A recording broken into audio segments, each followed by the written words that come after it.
In Season 4, Episode 11 of the new Batman Adventures, first broadcasted in the United States in 1998, the character Roxy Rocket appeared in The Ultimate Thrill.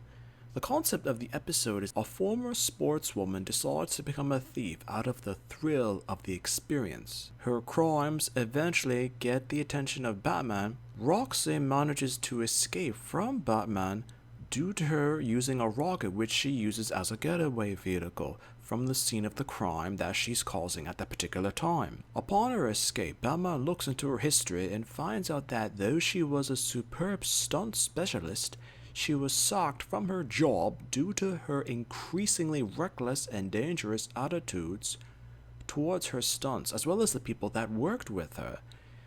As a result of this, no insurance company would cover Roxy as a stunt woman, and as a result of all this, cannot find work in a normal profession and later turns to being a thief to support herself. After Roxy escapes from Batman, she actually went to the Penguin's Iceberg Lounge as the pair were in a then alliance, but upon learning about her reckless attitude and carelessness with Batman, he doesn't want anything to do with her, as he warns her about her risks, but Roxy doesn't take the Penguin's warning seriously.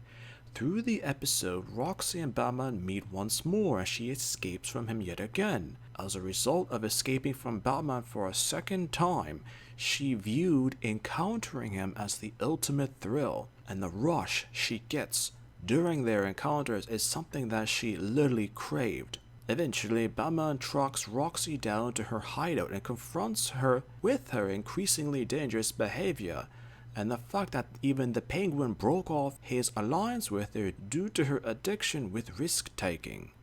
Roxy attempts to escape, but Batman catches up to her on one of her rockets, realizing at that very moment she is in her own literal life or death situation.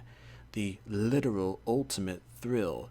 She decides to do nothing. The rocket is heading towards a cliff and dares Batman to jump off the rocket and save himself while she dies in the euphoria of the ultimate thrill.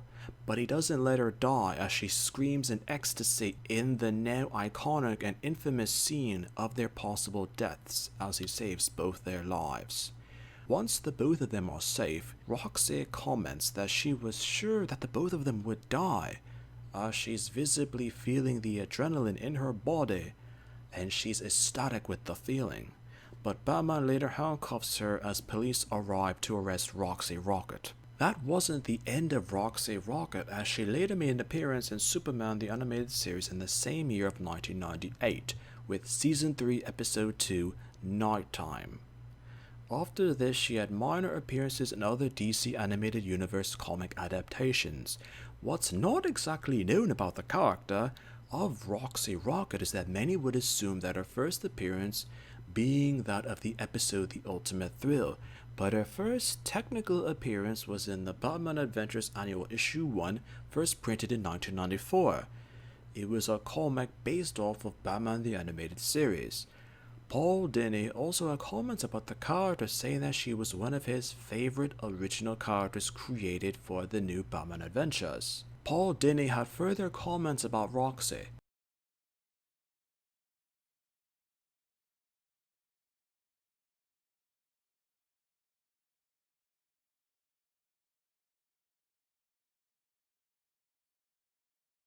The entire episode was noted for being a reference to sexual desire or urges. From how Roxy was portrayed during the episode to the final scene with her and Batman on the rocket, commentators said at the time and since have called the scene one of the most eyebrow-raising of the entire Batman the Animated Series, with specific references to a woman's sexual orgasm and how it can be somewhat difficult to experience or achieve, which was another reference to Roxy's increasingly erratic behavior and seeking the quote-unquote ultimate thrill. Roxy Rocket was actually brought into the main DC Comics universe with Detective Comics issue 822, but besides that there wasn't anything worth mentioning or serious from the character due to her lack of powers or abilities, and essentially being a discrete reference by Paul Dini and Bruce Timm for a sexual reference or a sexual experience. Sometimes a character can be forgotten because they weren't a character at all, just a reference to something else entirely.